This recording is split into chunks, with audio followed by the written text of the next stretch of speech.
کا وزن بھاری ہوگا. ٹھیک ہے. اللہ نبی یہ اللہ کے نبی نے فرمایا سب سے بہترین دعا اللہ نے فرمایا کہ عرفہ کا میدان سب سے افضل میدان ہے. حج کے وقت سب سے افضل، سب سے بہتر سرزمین عرفہ کا میدان 9 تاریخ کو عرفہ کا دن سب سے افضل دن ہوتا ہے، جو کہ اللہ رب العالمین اپنے پورے بندوں کی طرف متوجہ ہوتا ہے، عرفہ کے لوگوں کی طرف. اس وقت بہترین اچھی جگہ اللہ متوجہ ہے. اس وقت اللہ کے نبی فرما لوگ النبیون من قبلی، عرفہ کے میدان میں نبی کھڑے ہو کر کے کہہ رہے ہیں اے لوگو، میں اور مجھ سے پہلے جتنے بھی انبیاء آئے سارے انبیاءوں نے عرفہ کے میدان میں جو سب سے بہترین دعا مانگی، لا الہ الا اللہ وحدہ لا شریک لہ لہ الملک و لہ الحمد وہو علی کل شیء قدیر. کیا مانگی؟ لا الہ الا اللہ وحدہ لا شریک لہ لہ الملک و لہ الحمد وہو علی کل شیء قدیر.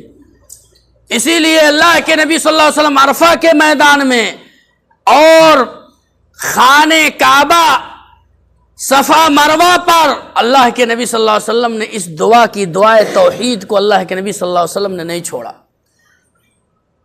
اسی طریقے سے اللہ کے نبی صلی اللہ علیہ وسلم نے جمرات پر کنکری مارنے کے بعد خانہ کعبہ کی طرف متوجہ ہو کر کے لا الہ الا اللہ وحدہ لا شریک لہ لہ الملک و لہ الحمد وہو علی کل شیء قدیر. اس سے بابرکت جگہیں، جہاں بھی بابرکت جگہیں تھیں، اللہ کے نبی صلی اللہ علیہ وسلم نے توحید کو سب سے پہلے آگے رکھا، لا الہ الا اللہ کو سب سے پہلے آگے رکھا. دعا میں سے اللہ کے نبی نے جب بھی مانگی لا الہ الا اللہ، یہ کتنی جگہوں پر میں ابھی پوچھوں گا آپ لوگوں سے، میں بیان کر رہا ہوں، اس کو ایسے نہیں بیان کر رہا ہوں، ابھی پوچھوں گا کچھ لوگوں سے. اللہ کے نبی صلی اللہ علیہ وسلم نے اس لا الہ الا اللہ کو عرفہ کے میدان میں، اللہ کے نبی صلی اللہ علیہ وسلم صفا و مروہ کے پر، جمرات کے پاس، ان جگہوں پر، اور اللہ کے نبی نے نماز کے بعد، سلام پھیرنے کے بعد، اللہ کے نبی صلی اللہ علیہ وسلم وہاں بھی کبھی نہیں چھوڑے. 5 وقت میں کسی دعا کے بارے میں نبی کے اتنا نہیں آیا ہے جتنا اللہ کے نبی صلی اللہ علیہ وسلم نے لا الہ الا اللہ کے بارے میں اللہ کے نبی نے کہا، دعوت دی. یہاں تک کہ اللہ کے نبی نے فرمایا لا الہ الا اللہ معنی کیا ہے؟ لا الہ الا اللہ کا کوئی معبود برحق. اگر آپ کہتے ہیں کوئی معبود نہیں سوائے اللہ کے، تو دنیا میں بہت سارے معبود ہیں، کیوں نہیں ہیں؟ اللہ کے علاوہ معبود ہیں، لیکن حق مستحق والا معبود جو ہے صرف ایک ہے. اسی لیے مستحق جو ہے، عبادت کے لائق جو ہے، جو حق والا ہے، وہ ایک اللہ ہے. ورنہ معبودان باطلہ تو بہت سارے پڑے بھڑے ہیں. کوئی عیسیٰ مسیح کی عبادت کر رہا ہے، کوئی بدھسٹ گوتم بدھ کی عبادت کر رہا ہے، اور ہندوؤں کے یہاں تو بہت سارے 33 کروڑ دیوی دیوتا ہیں جس کی عبادت کرتے ہیں.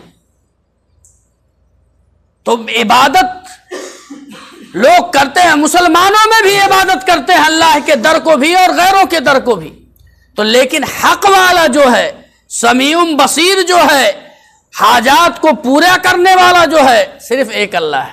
اسی لیے کہا گیا ہے لا معبود بحق الا اللہ. یہ اس کا معنی ہوا کہ اللہ ہی مستحق ہے عبادت کے اور کوئی نہیں ہے.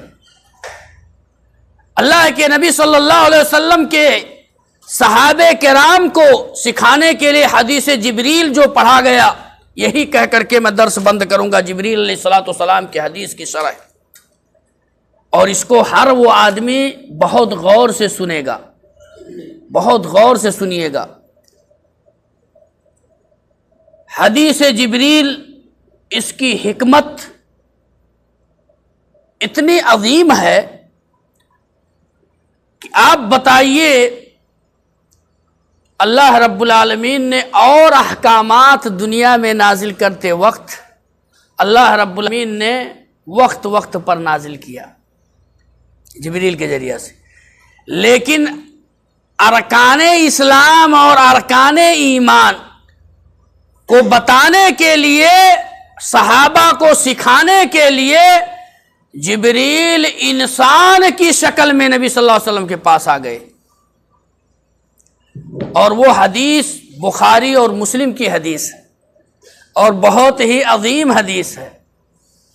حضرت ابن عمر رضی اللہ تعالیٰ عنہ کی حدیث ہے، عنہما کی، کہتے ہیں کہ کننا جلوساً، غور سے سنیں، کننا جلوساً عند رسول اللہ صلی اللہ علیہ وسلم اذ طلع علینا رجل شدید بیاض الثياب شدید سواد الشعر لا يرى علیہ اثر السفر ولا يعرف منا احد۔